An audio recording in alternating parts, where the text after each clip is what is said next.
O coronavírus não para de fazer novas vítimas no mundo inteiro. E a maior preocupação é com as pessoas acima de 60 anos de idade. Elas são mais vulneráveis à doença e, portanto, precisam de atenção especial. Agora, quais são os cuidados que os idosos devem ter para se proteger contra a Covid-19? Esse é o tema do Nossa Saúde de hoje. Fique com a gente.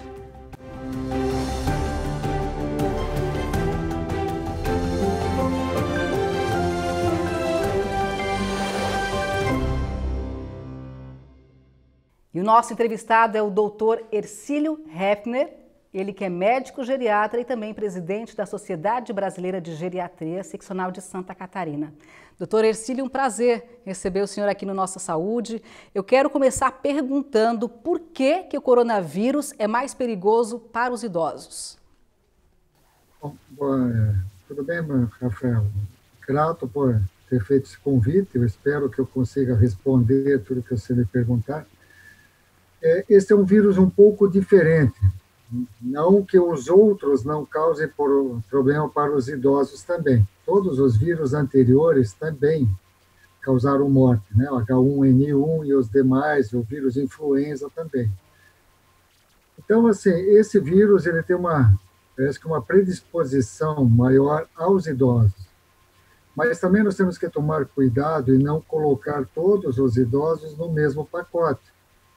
Porque existe o idoso chamado idoso robusto, que é o idoso saudável, né? Eu posso talvez me incluir nesse grupo, porque eu não sou hipertenso, não sou diabético, não tenho problemas com colesterol, meu peso está normal, não sou fumante, não sou alcoolista, pratico pilates, faço caminhada. Olha só, é um exemplo então. Então, o risco num idoso como eu é diferente de um outro da minha idade que tem alguma dessas doenças, certo? Então, depende de cada um de nós, como nós estamos com a nossa saúde em geral. Então, isso de dizer apenas o idoso, nós temos que tomar um certo cuidado, porque existem pessoas mais jovens que não estão cuidando de uma forma correta das suas doenças, como uma diabetes, uma doença pulmonar crônica, e que também tem risco elevado. Nós idosos um pouco mais, mas não é por isso que vocês mais jovens devam não se cuidar. Com certeza, o cuidado é para todos, de forma geral, ninguém escapa, né, doutor? É para todos. Agora, eu queria que o senhor fizesse uma relação para a gente, por exemplo, de como é que age o coronavírus no organismo de uma pessoa jovem e saudável e no organismo de um idoso que tenha alguma doença crônica, como a que o senhor citou, diabetes, colesterol, que tenha problema cardíaco. Bom, em uma pessoa jovem, bem saudável, a parte imunitária dele vai agir contra o coronavírus de uma forma um pouco diferente de um idoso com doenças. Um idoso com doenças, ele já vai ter uma imunidade um pouco mais baixa e esse coronavírus afetar as células sanguíneas dessa pessoa vai comprometer de uma forma mais rápida e de uma forma pior do que num jovem. Como um idoso mais saudável, ele também vai ter uma defesa imunitária melhor, certo? Isso que deve ficar bem claro também, quanto ao número de doenças que nós temos e o quanto que nós estamos também tratando essas doenças. Quanto mais doenças inflamatórias eu tiver comigo, maior a chance de eu ter esse coronavírus causando um dano, causando uma lesão e que vai afetar tanto a parte sanguínea e posteriormente a parte pulmonar. Agora, a partir do momento... Oi? Pode continuar, por favor. Por isso que alguns pacientes, até, claro que isso não é um tratamento, né, que deva ser colocado como primeira linha. Algumas pessoas com algum problema estão até sendo tratados com transfusão, estão tendo uma melhora, talvez por uma oxigenação melhor nesse caso, né, e aí com menor chance de um problema pulmonar mais grave. Mas isso ainda não é um tratamento que deva ser utilizado em todas as pessoas. E vamos lembrar, então, quais são os sintomas do coronavírus, por favor? A que os idosos devem ficar atentos? A que sinais? Os principais sinais seriam a febre, a tosse e a falta de ar. Aí é que tem aquela coisa que nós temos que tomar muito cuidado, é o quanto que eu sinto falta de ar. O que é uma falta de ar para mim? O que o meu familiar olha para mim e diagnostica que eu estou com uma falta de ar? Porque uma pessoa ansiosa, uma pessoa em pânico, uma pessoa com transtorno de ansiedade generalizada, ele também pode dizer, eu estou com falta de ar. Então, nós temos que ter muito cuidado nisso. Outra, nem todos os velhos, principalmente os mais velhos, podem ter febre. Talvez eles tenham uma febre baixa ou nem tenham. A tosse, é bom observar se tem expectoração. E também pode ter conjuntivite, pode ter problemas no olfato, pode ter problemas de diarreia. Tá? Mas os três principais clássicos são esses: febre, tosse e falta de ar. A falta de ar, seria interessante as pessoas observarem, se alguém diz que tem, reparar como ele está respirando. Se ele demonstra uma respiração diferente da anterior que ele tinha. Se ele tem alterações nesta musculatura aqui, que ela esteja aparecendo muito na hora da respiração, se ela esteja ficando com a ponta dos dedos mais azulada, o lábio, a orelha, quer dizer, tudo isso vai demonstrar que realmente tem a falta de ar. Por isso que nós temos que conhecer o nosso familiar mais velho, principalmente, já que estamos falando dele, como é que ele respirava antes e como é que ele está respirando agora, se ele está ou não contaminado, se ele está ou não com a doença. Isso é muito importante, porque realmente, às vezes as pessoas nos falam, eu estou com muita falta de ar, mas ele está com uma respiração boa, dentro de um padrão normal, uma ausculta pulmonar normal, uma saturação de oxigênio normal, quer dizer, mas ele diz que está com falta de ar. Agora, ao detectar pelo menos 3 desses sintomas, os principais, né, os quais o senhor citou aí, o idoso deve ser encaminhado, então, ao médico nesse momento? Bom, se ele tiver esses 3 sintomas e esteja também, como vamos dizer assim, de uma forma mais simples, passando mal, não estar se sentindo bem com esses 3 problemas, ele estar diferente em termos de apetite, comportamento, aí ele deve ser levado a um hospital para ser avaliado se ele está realmente com coronavírus ou com outra doença infecciosa também, né? Então ele vai ter que ser bem avaliado. Se ele não estiver se sentindo tão mal, se a falta de ar não é tão intensa, se a febre é baixa, ele pode até esperar um pouco até chegar no hospital, entrar em contato com o médico dele. Boa parte dos pacientes tem seu médico particular e entrar em contato, né? Hoje, muitos idosos usam o WhatsApp. Eles podem filmar-se e encaminhar esse filme ao médico. E o médico pode avaliar pelo WhatsApp mesmo se vale a pena. Sem precisar sair de casa, né? Exatamente. Sim, sim.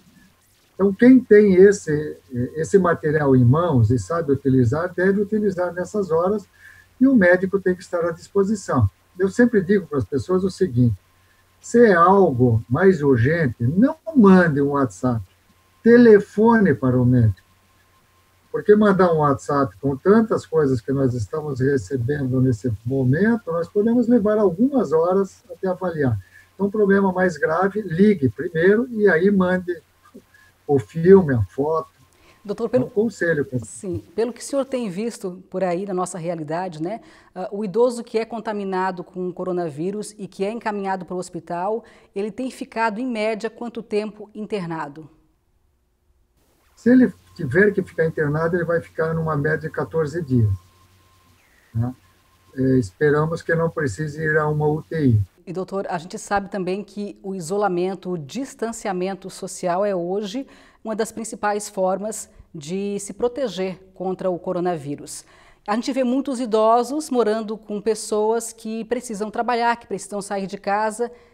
Nesses casos, que cuidados que a família deve ter? Bom, esses cuidados até eu prefiro mais o termo distanciamento. O isolamento é algo perigoso. O isolamento, todos nós sabemos, de muitos estudos há muitos anos, o isolamento geralmente leva a um quadro depressivo. Vão ter estudos mais à frente que vão verificar se houve ou mais ou não danos psicológicos depois desta fase que nós estamos passando, essa pandemia. Eu prefiro, então, as pessoas estarem um pouco distanciadas. Esse isolamento é algo muito perigoso. E quem mora com a pessoa idosa e deve sair, ele deve tomar os mesmos cuidados. Usar máscara, chegar em casa, tomar um banho, separar a roupa que foi usada, lavá-la em seguida, deixar o sapato no lado de fora da casa. São coisas que nós já deveríamos estar acostumados a usar há muitos anos, tá, Rafael? Porque já tivemos a gripe aviária, a gripe suína, já tivemos tantas outras gripes, e não fizemos isso que fizemos agora. Já deveríamos ter aprendido, né? Então eu já espero que agora as pessoas aprendam realmente. Infelizmente, andando pela cidade, aqui em Joinville, talvez esteja acontecendo em outros, ainda muitas pessoas muito próximas umas das outras, sem uso de máscara. Usar as máscaras, lavar bem as mãos, manter o distanciamento de 1 metro, 1,5 metro. Com essas medidas, então, a gente minimiza muito aí os impactos desse vírus, certo? Esse distanciamento de 1 metro, 1,5 metro, 2, também vai depender um pouco aonde eu estiver. Se eu estiver caminhando na beira-mar, talvez o distanciamento possa ser menor, talvez. Se eu estiver dentro de casa, num apartamento pequeno, ou numa favela, morando em 5, 6 pessoas, em 10 metros quadrados, 20 metros quadrados, então existem todos esses cuidados, que é onde nós estamos também. Que tipo de máscara usar? É lógico, se tiver a N95, que é esta aqui, que eu estou usando, seria o ideal, mas nem todo mundo pode ter, então faço a de pano duplo, que pode ser lavada, passada com ferro quente. E o importante é, na conversa, estar realmente afastado com janelas abertas. E muitos idosos adoram uma casa fechada. Esse é um grande problema. As janelas devem ficar abertas, ter uma boa circulação de ar. Isso é muito importante também. Doutora Ercílio, a gente vai fazer agora uma pequena pausa e daqui a pouquinho a gente volta então com mais informações. Nós vamos falar sobre a importância da atividade física nesse momento, né, de distanciamento social, nesse momento em que as pessoas estão mais dentro de casa. Não saia daí, a gente volta já já.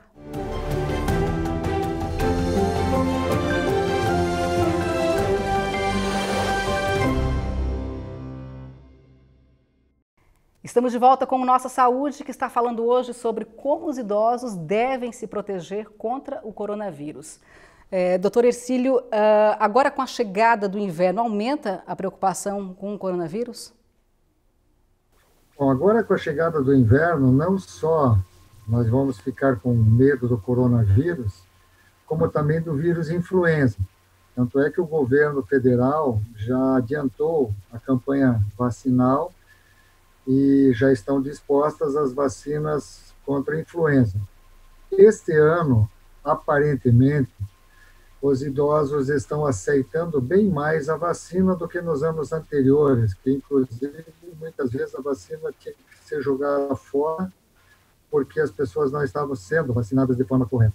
Então, com o medo agora, muitos estão. O que tem que ficar claro é que a vacina contra a influenza é contra a influenza, não é contra o corona. Vacina contra o corona ainda não existe. Nós tivemos talvez uma sorte aqui no Brasil por ter começado a pandemia no verão. Então, isso pode ter sido um fator de auxílio para nós, que foi diferente de alguns países europeus em que estavam no inverno. Outra coisa diferente aqui no Brasil também, vamos fazer uma relação com a Itália é um país menor, com um grupo maior de concentração de idosos do que no Brasil. Então, foi mais fácil serem atingidos do que nós aqui. Nós temos, vamos dizer, um espaço maior para habitar do que eles tiveram lá, do que eles têm lá. Isso ajuda. Então, vamos tomar todos os cuidados que foram falados há pouco, agora com influenza. O máximo de pessoas devem ser vacinadas, não só os idosos, não só os professores. Profissionais da saúde. Isso. Então, toda pessoa que convive com o idoso, ele deve ser vacinado, não importa a idade, certo? Seja ele um jovem saudável, criança, não importa. Cuidadores de idosos devem ser vacinados também. Familiares que visitam os seus parentes idosos uma vez por semana, a cada 2, também devem ser vacinados. Então, nós temos tanto a vacina pelo SUS, que geralmente é a trivalente, que eles estão usando, e tem na rede particular a tetravalente, que a pessoa vai pagar entre 90 e 100 reais, geralmente, e vai poder também estar imunizada. E quanto mais cedo fazer essa imunização, melhor? Sim, quanto mais cedo, melhor, lógico. Porque o inverno já está quase chegando, né? Se nós formos verificar a temperatura, já está um pouco mais baixa. Se formos à praia, a gente já não sente mais que está queimando tanto a pele como um mês atrás. Então, vale a pena, porque assim, leva uns 14 dias em média para a vacina começar a fazer o efeito. Quanto mais cedo, melhor. Porque quando chegar no ano que vem, no verão, essa imunidade da vacina ela já vai estar mais baixa. É bom a gente se prevenir agora mais cedo, com todos os outros cuidados também de higiene. Isso é fundamental. Não espirrar nas outras pessoas, não tossir nas outras pessoas. Por favor, né? Quando tossir na mão, por favor, lave bem a mão depois. Por isso que eles aconselham sim, a etiqueta do espirro, né? E de preferência, vamos repetir, com a máscara, né? Com a máscara. Doutor, e se tossir aqui no cotovelo, não vale abraçar alguém depois. Por favor, né? Também não Acho pode. que vai demorar um pouquinho para a gente se abraçar, né? Doutor Hercílio, recentemente a Organização Mundial da Saúde anunciou, né, que o coronavírus ele é 10 vezes mais mortal que o H1N1, é isso mesmo? Bom, ele pode ser mais letal. Realmente, os quadros pulmonares são muito graves. Mas, como eu comentei logo no início, nós também não podemos só pensar dessa forma e esquecer o H1N1 e os outros. Todo cuidado é necessário com qualquer dessas viroses. Não importa que ela seja mais letal ou menos letal, todas são letais.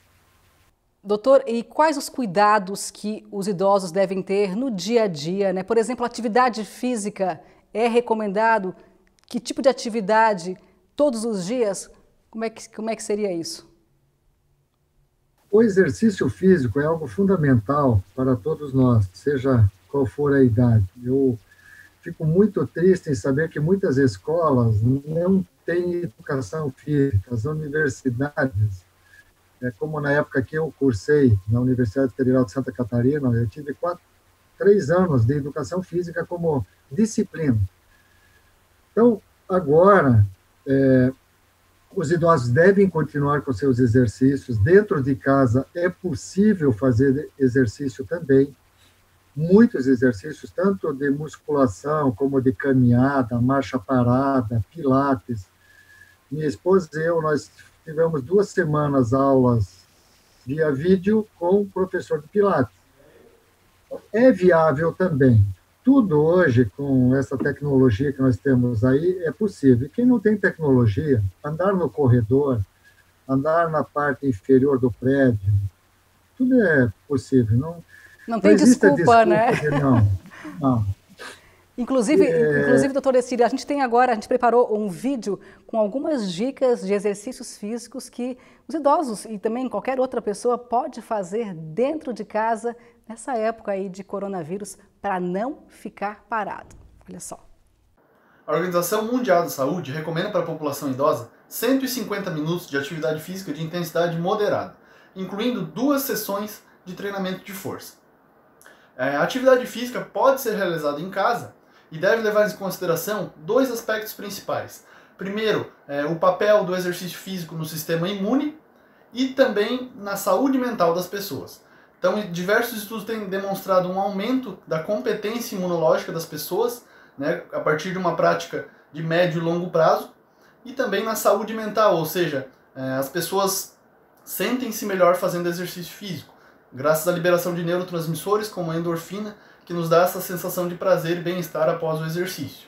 Além na atuação para melhora de componentes psicológicos, como a ansiedade e o estresse, importantes nessa época em que vivemos. Podemos aumentar os nossos níveis de atividade física em casa, através de ações simples, como caminhadas, subir escadas e fazer jardinagem, mas também através da prática de exercícios físicos sistematizados. E é isso que a professora Daisy irá nos mostrar agora.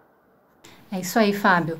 O período de confinamento não é motivo para não se exercitar. Eu trago aqui para vocês alguns exemplos de exercícios que podem ser feitos em casa sem a necessidade de nenhum material e que ajudam a melhorar o alongamento, a mobilidade articular e o equilíbrio dinâmico também.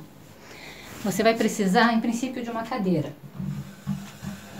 Trago esses exercícios na cadeira aqui para vocês, porque algumas pessoas têm dificuldade de fazer exercícios em pé, ou têm dificuldade de caminhar.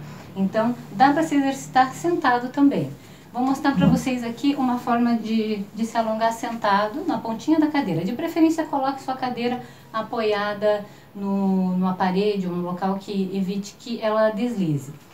Estenda as pernas à frente, inspire, solte o ar e leve os braços o mais longe possível na direção dos pés e permaneça nessa postura por pelo menos 30 segundos.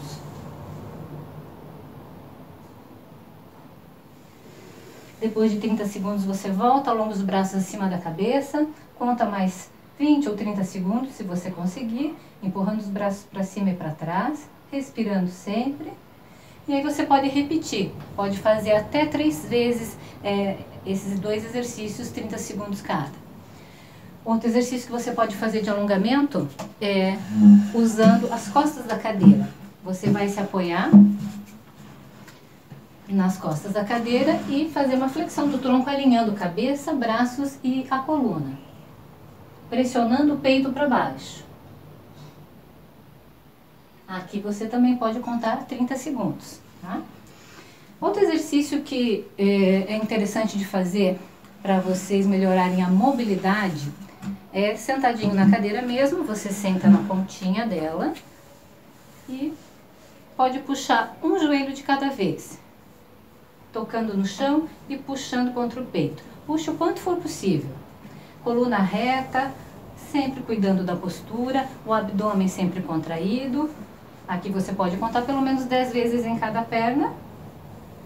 Ou então, se você quiser dificultar um pouquinho mais, segure nas laterais da cadeira, senta na pontinha dela, contrai de novo o abdômen e traz as 2 pernas juntas contra o peito e volta a apoiar no chão. Inspira e solta. Aqui também você pode contar 10 repetições e, se conseguir, pode repetir de 2 a 3 vezes, ok? Ainda sentado na pontinha da cadeira, você pode fazer o seguinte: elevar o quadril, elevar os braços acima da cabeça, voltar e sentar. Afasta a perna, fecha e sobe outra vez. Sentou na pontinha, afasta as pernas, fecha e sobe. Você pode também, nesse exercício, fazer 10 repetições.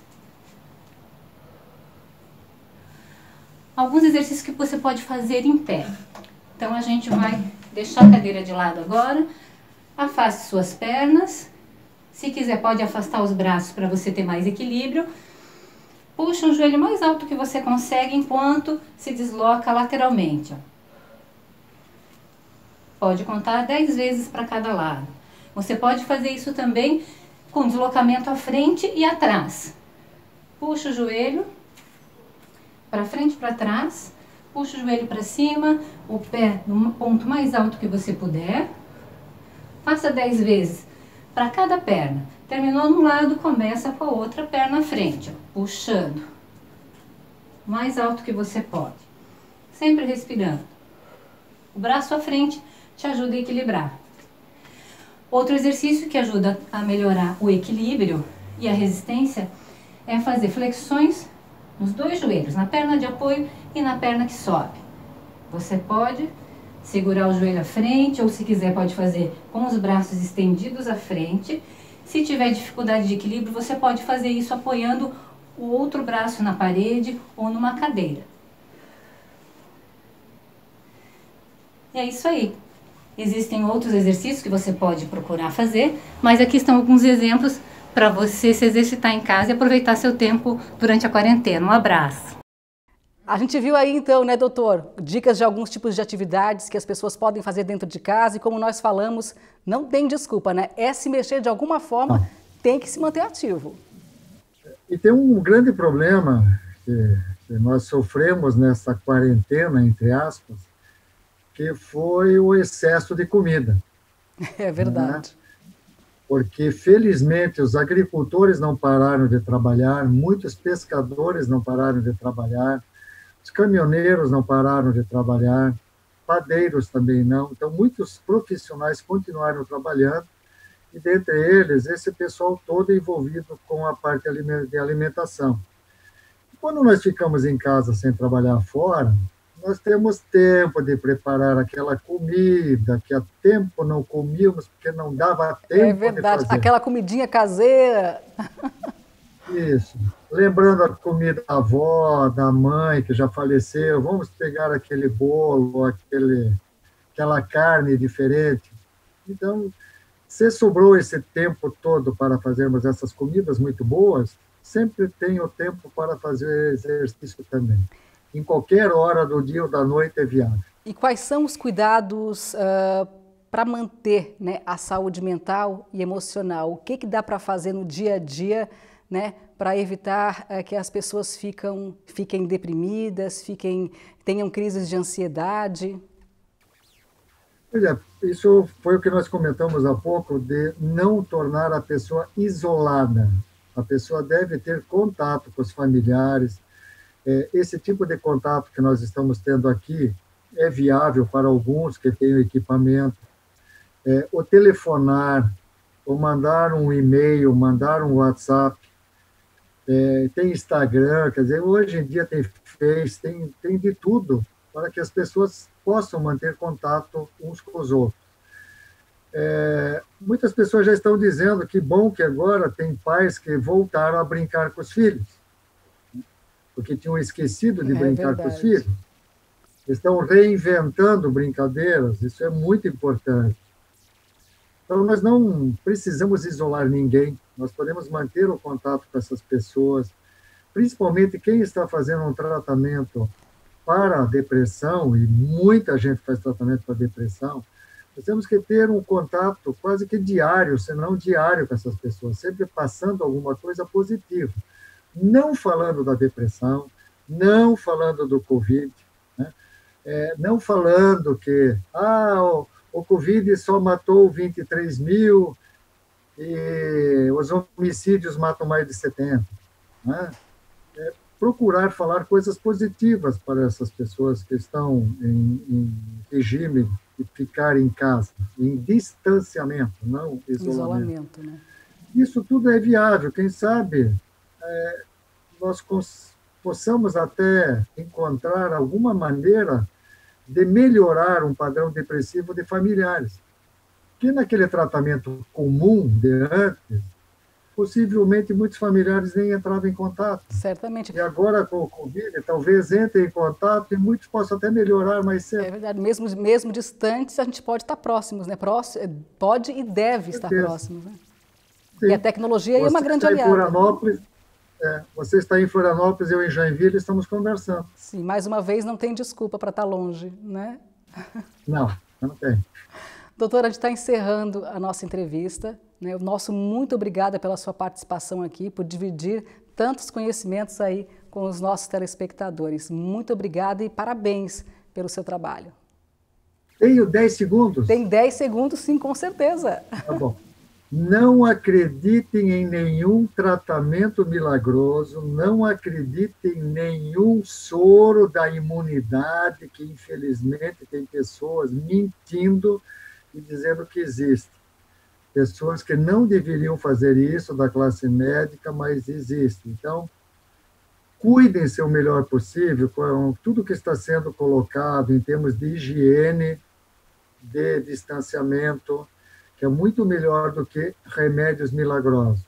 Nós só vamos ter certeza de alguns deles mais para frente com maior número de estudos. Tá certo? Isso que eu queria deixar nesses últimos 10 segundos aí. Dicas valiosas. Mais uma vez, muito obrigada. Um abraço para o senhor. Obrigado pelo convite. Tá ok, se precisar, estamos às ordens. Com certeza. Até uma próxima, doutor. Até 2021. Até. Tá ok. Obrigado. E assim, então, com as dicas importantíssimas aí do doutor Hercílio, a gente vai terminando o Nossa Saúde de hoje. A você, o nosso muito obrigado. Obrigada pela audiência e até uma próxima.